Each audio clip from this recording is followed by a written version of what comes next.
Macron, Trump will likely scrap Iran deal. The Hill, 26 April 2018. French President Emmanuel Macron said he believes President Trump will drop out of the Iran nuclear deal. BuzzFeed News reported. My view, I don't know what your president will decide, is that he will get rid of this deal on his own for domestic reasons, Macron told reporters on Wednesday. Workers of Qazvin Foolad steel company staged protest against lack of rights.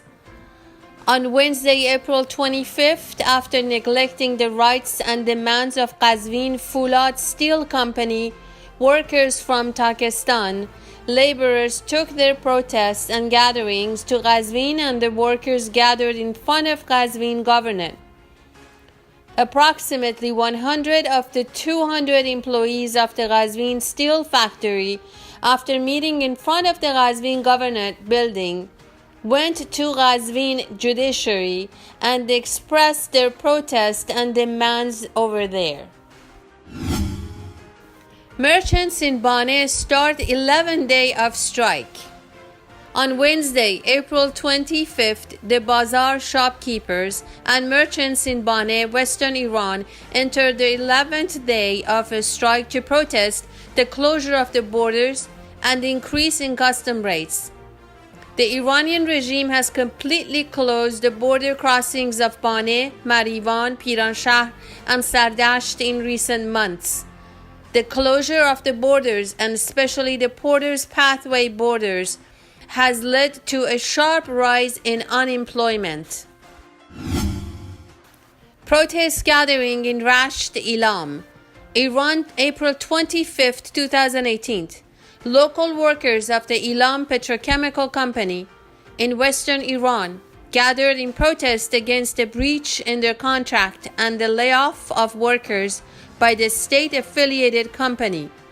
In Rashed, northern Iran, workers of the Ashimashi company staged a protest in front of the labor office to show their objection to work conditions. U.S. not seeking to reopen Iran nuclear deal, envoy says.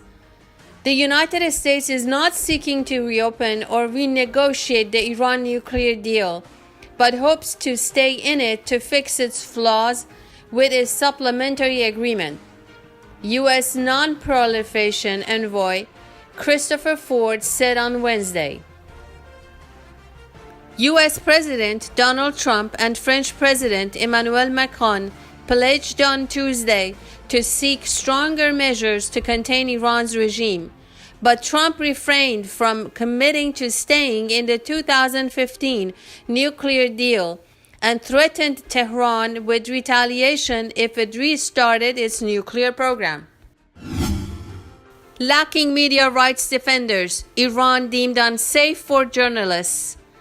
Media rights group Reporters Without Borders says Iran has remained one of the world's most unsafe countries for journalists, in part because there is no Iranian association to defend them. In its annual World Press Freedom Index published on Wednesday, the Paris-based group gave Iran a ranking of 164 out of 180 countries. The Reporters Without Borders (RSF) index ranks countries according to the level of freedom available to journalists. Iran has been stuck near the end of the list since RSF began issuing the rankings more than 20 years ago.